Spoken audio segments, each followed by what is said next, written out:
रुको जरा सबर करो। কাজটা শেষ করে নিলাম, এখন খালি বই বই অভিনয় দেয় ফালা। ইন্না লিল্লাহি ওয়া ইন্না ইলাইহি রাজিউন। কি আমার চুলের এই অবস্থা হইছে কেমনে? কামটা করলি কি? মাত্র এটা চুল ঠিক আছিল, এই অবস্থা হলো কেমনে?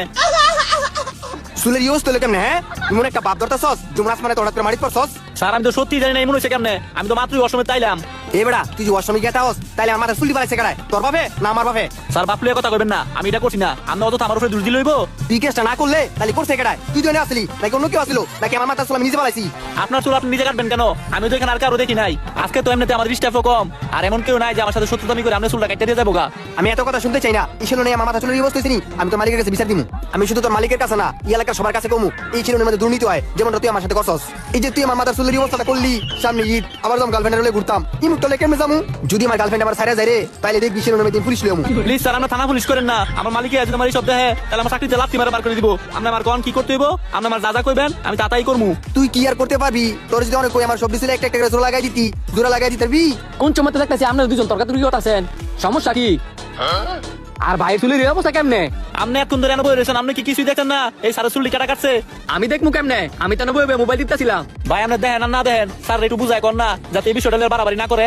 এনো বাড়াবাড়ির কি আছে? আপনি আমার মাথায় চুল ফলাইছেন, আপনি আমার মাথায় চুল জোড়া লাগাই দিবেন। কনসে ভাই এটা কোনোদিন সম্ভব? এই কাটা চুল জোড়া লাগাই দিন যাইবো? চুল জোড়া লাগাই দেওয়া সম্ভব না, তবে আপনি একটা কাজ করতে পারেন।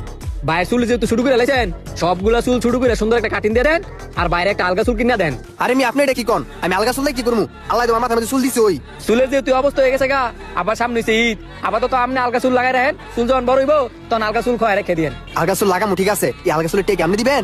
আরে আলগা চুলের আমি দিব কি লিখা? এই বাই দিব। আলগা চুলের টি আমি দিতাম। আপনি যদি না দেন তো এবার মালিকের কাছে বিচার দিব আপনার নামে, পরে বুঝতে পারবেন ঠেলা। না না মালিকের কাছে বিচার দিন লাগতো না, আমি আলগা চুলের টিয়া দিমু। মানে আপনি কি আলগা চুল লাগাইবেন? কি আর করার, চুলের যে অবস্থা করছেন আলগা চুল তো লাগা লাগবেই। শুধু বাইরে লাগি একটু সেক্টিভাইজ করলাম। তাইলে তো হইছই, বাইরের চুলে সুন্দর মতো কাটিং দিয়ে দেন, আর বাইরে আলগা চুলের টিয়া দিয়ে দেন। আচ্ছা ভাই আলগা চুলের টিয়া কত? কত আর ভালো একটা আলগা চুল কিনতে গেলে 5-10 হাজার টাকা লাগবো। 5-10 হাজার? কি কন? আমি তো এত টিয়া দিতাম না। টিয়া যদি না দিতেন তো আমি মালিকের কাছে বিচার দিমু। মালিকের কাছে বিচার দিন লাগতো না, আমার কাছে 10,000 টাকা নাই, 5,000 টাকা আছে। দুদিন আগে মাত্র বেতন পাইছিলাম। প্লিজ ভাই আপনি 5,000 টাকা রাখেন। ভাই 5,000 টাকা রাখেন, লোকটার কাছে বেলা আর বেশি টাকা নাই। আচ্ছা 5,000 টাকা দেন, আর সুন্দর মতো চুল লাগাইতে দেন। সমাধান তো তাইলে হইলই, বাইরে 5,000 টাকা দিয়ে দেন, আর সুন্দর মতো চুলটা কাইটা দেন। এই যে ধরেন 5,000 টাকা, মালিকের কাছে কিন্তু বিচার দিয়েন না। বিচার দিতাম না, আল্লাহ সুন্দর মতো চুলটা কাটো। স্যার সুন্দর মতো কাটিং দিয়ে দিলাম, আবার 5,000 টাকাও দিলাম, আমার মালিকের কিন্তু বিচার দিয়েন না।